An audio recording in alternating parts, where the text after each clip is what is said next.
Welcome to Tudor England, an era of monumental change, religious upheaval, and powerful personalities.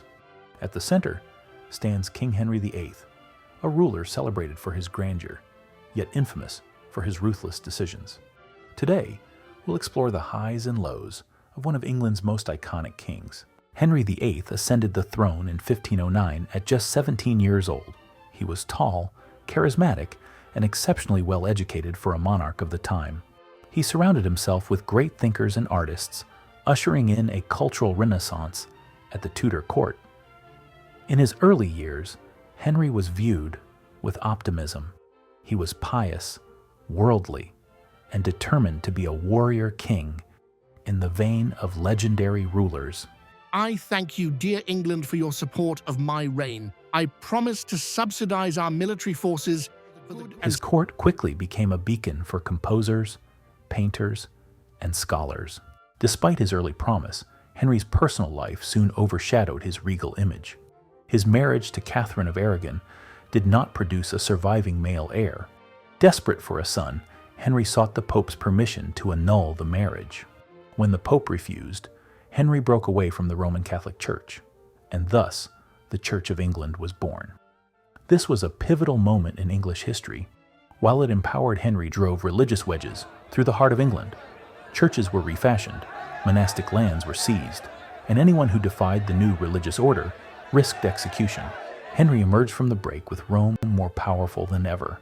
He held religious and political supremacy in England. Under his command, the state seized the wealth of dissolved monasteries, which financed royal projects and furthered the crown's resources.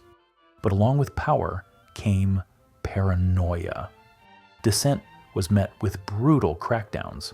High-profile figures, from his once trusted advisor Sir Thomas More to leading church officials, faced imprisonment or the executioner's block. Henry's court became a place where favor could evaporate overnight, quite literally, a matter of life or death. Not all aspects of Henry's reign were drenched in controversy.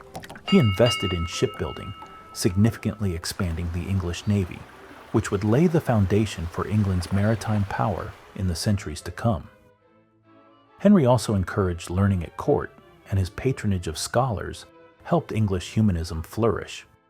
Despite the turmoil, these cultural and infrastructural developments would have long-reaching effects, seen in the future grandeur of Elizabethan England. As he aged, Henry's health deteriorated, likely due to a combination of diabetes, obesity, and injuries from his jousting days. His once athletic frame became burdened by illness, and his temper worsened.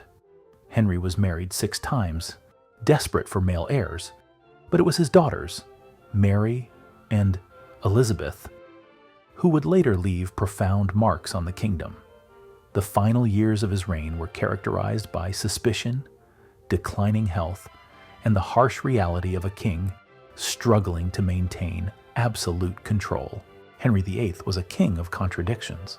He ushered in a cultural renaissance and built the framework for England's naval supremacy, achievements that undoubtedly shaped history. Yet his reign was also marked by oppression, religious persecution, and the savage realities of absolute power. The question often asked is this: did Henry's grand successes for England outweigh the cruelty and upheaval he inflicted on his subjects? That debate continues to this day.